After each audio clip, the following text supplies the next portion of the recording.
these are the 5 must-visit artisanal shops. I highly suggest. It's not always about going to restaurants. It's not always about making all kinds of reservations in these places. You can go to these places, to these shops. You can pick up and put together a picnic, and then go to the Champ de Mars and have a beautiful picnic and look at the Eiffel Tower. You can go to the Seine River. You can just put together a delicious meal. Also, if you're staying in an Airbnb apartment, it'll be great for you to know. Boulangerie. So baguette is not our first bread. Baguette is a 1920 invention. This is the original, the traditional bread. It's called boule à pain. Boule à pain. It's a bowl-shaped bread with a very thick crust and a natural leaven. So boule à pain gives the name to the shop, Boulangerie, and gives the name to the craft, boulanger.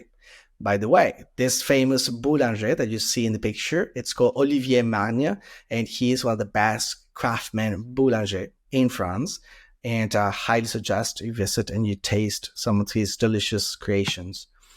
So baguette and traditional French baguette, two very different baguettes. So make sure when you walk into a boulangerie, you ask for traditional French baguette.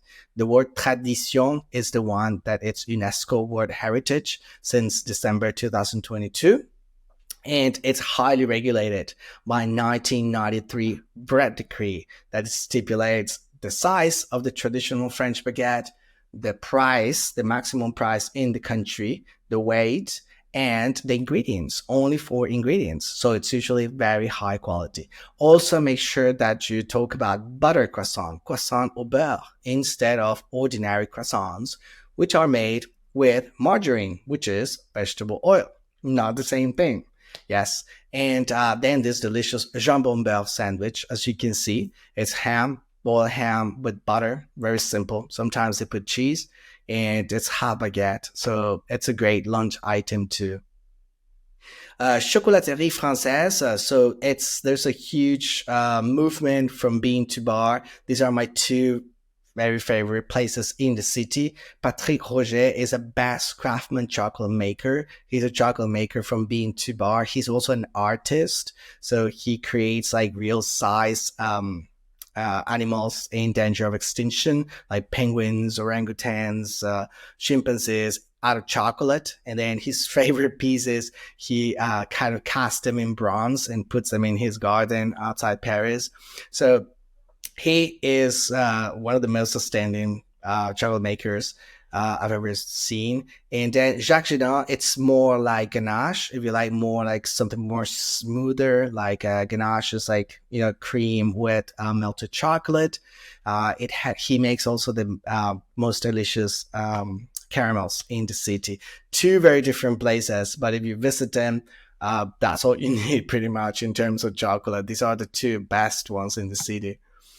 Charcuterie is a third artisanal shop. Charcuterie means cooked meat. That's what it means. And it's a term that was coined in the 16th century in France. And it was created just because we didn't have refrigerators at the time. So they created lots of techniques like the aspic, the jellies, to protect the food from oxidation. You can see it on the picture below. They made a crust. You can see on the top right corner. The crust is called pâté en croûte, means crusted pâté. So that was just to put the meat inside and protect it from oxidation.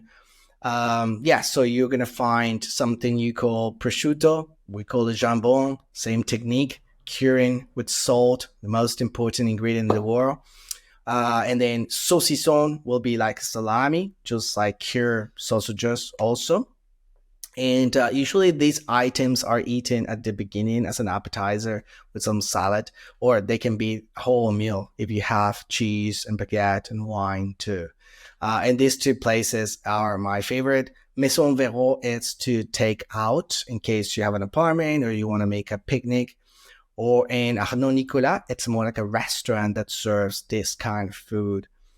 The last one will be, the cave à vin. So in France, I highly suggest not to go to to the supermarkets to source your wines. We have lots of cave au vin, which means like a place where you go, you select a bottle, you take it with you, or it's kind of a hybrid place, and all you can stay there. They have like little tables, and they have small plates, and you can just purchase the bottle, pay a corkage fee, and enjoy it. As a general rule, any bottle above 15 euros, it's you start hitting on high quality wines, so you can find very good stuff. Also, then again, budget, occasion, what's the intention, why you want the bottle for a picnic, for your birthday, for I don't know, because you were invited to someone's house. The intention, that's very important. Different bottles for different situations, right? And then the style, what style you like, you can tell them. Usually these places, they have people that are very well educated with the wines, and they can just help you out with the choices. They know what they have, they work there, so why bother trying to trying to make sense out of French labels when you have someone who's very passionate about it? And that's a difference between going to this kind of place and going to the supermarket where you're going to be confronted with a wall of wines that, nobody's helping you out or telling you about. And then the last one is a fromagerie. When you go to a fromagerie, obviously you're looking for the highest quality cheese. In France, the highest quality cheeses. So you can tell him, I'm looking for summer milk versus winter milk. Summer milk will be for animals pasturing outside, green herbs and flowers, so it makes the cheese more complex as opposed to animals eating hay and maybe they're in the barn all year long. Raw milk. Raw milk means that it has not been pasteurized. It hasn't been heated to a particular temperature. So raw milk makes the cheese more delicious just because the rind becomes part of the cheese and you can eat it and it's soft and it's complex. You don't have to scoop it out, especially in fresh cheeses. So raw milk is always a good idea. And when you go to a cheese shop, then again, you're confronted with someone who is very passionate usually. So just ask them what's in season. We have seasons for cheeses also. What's in season? Can I have some raw milk? Usually you will choose between cow's milk, goat's milk, and sheep's milk. You can tell them if this summer milk, if this winter milk, I would like this cheese for today. I would like it to eat it in 2 days, or I need 5 cheeses to take to a picnic, etc. So it's always about a conversation when you go to this kind of shops, and that's what we're always looking for, and that's what we love about these places. So yes, I do teach cheese workshop, cheese and wine workshop in this cheese shop, which is a 3-generation family that I love very much. Then this is the 6 cheeses that I would like you to probably, a good start to taste. I'd probably serve that. Fromage.com. It's a place that I actually found out about recently that delivers French cheeses in the United States and Canada. I would probably say like, yes, support your local artisans, cheese artisans. But then if you really, really want French cheeses, come to France to taste them, or use this website, to if you get too nostalgic about French cheeses, to source them from.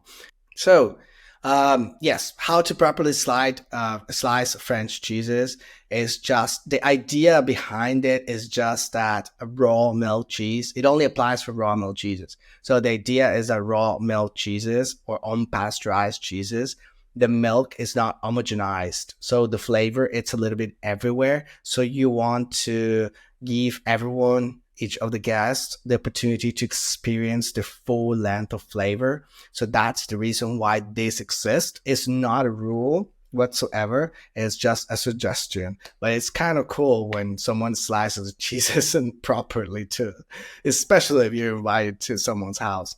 So these 2 places I really enjoy. Cheese Culture, it's written in English, cheeseculture.com and Cheese Culture and Culture Cheese Mag, 2 places where you can learn a lot about cheese. It has a lot of cheeses from different countries.